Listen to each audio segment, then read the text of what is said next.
is one of the most adaptable and delicious dishes that you can make. Today we're going to show you how to do it.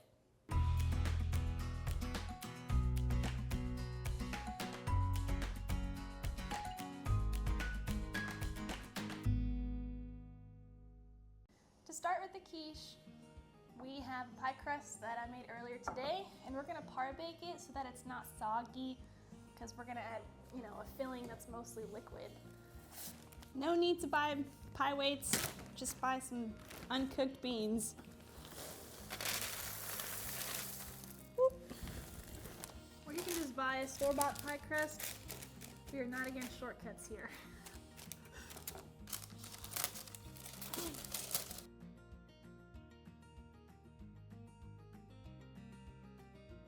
For the quiche filling, every quiche is gonna have eggs, cream or milk, and usually cheese. After that, you can add whatever favorite fillings that you love. So today we're gonna use sausage, caramelized onion, and cheddar cheese. So we have 4 eggs here, a cup of cream, we're gonna add a cup of cheese, and then another cup of filling. So altogether we're gonna have 2 cups of fillings, cheese and meat and onion. Let's get cracking. Yeah, okay. What? Yeah. Okay.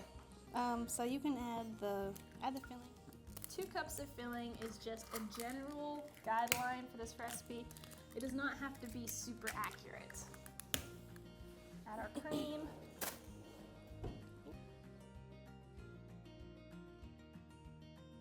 And lastly, our caramelized onion.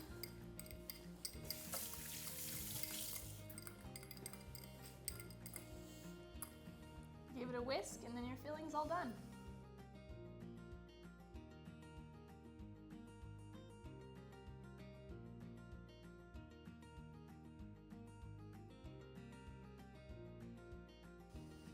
All right, we have our par-baked pie crust.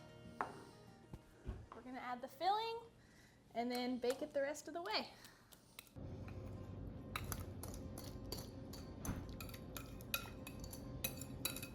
No. Okay.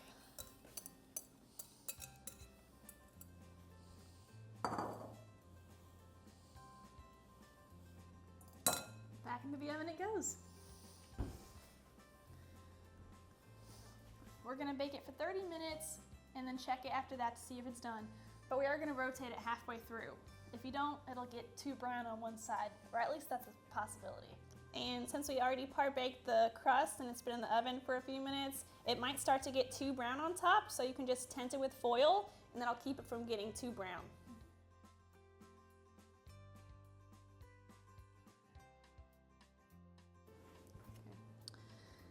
All right. This is how you can tell if the quiche is done or not. Give it a little shake. Notice how there's no liquid, just jiggling around. That's really good, means it's done. You can touch it, press lightly, and you can see it doesn't really move much. If there's any kind of still liquid moving around in there, you know it's not done.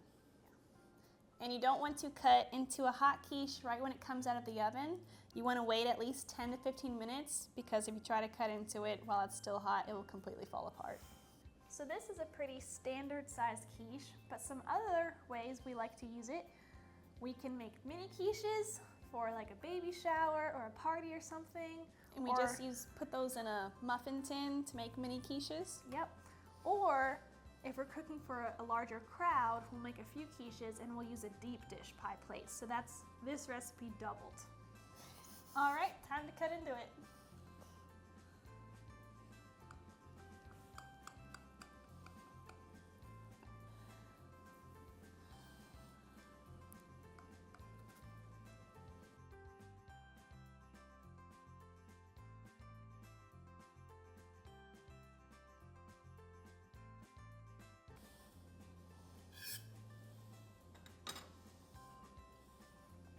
Thank you.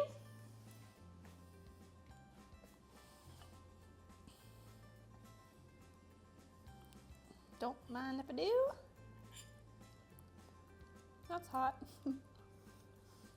Oh man. Caramelized onion was a nice touch. The cream in the quiche gives it a really soft texture. This is delicious.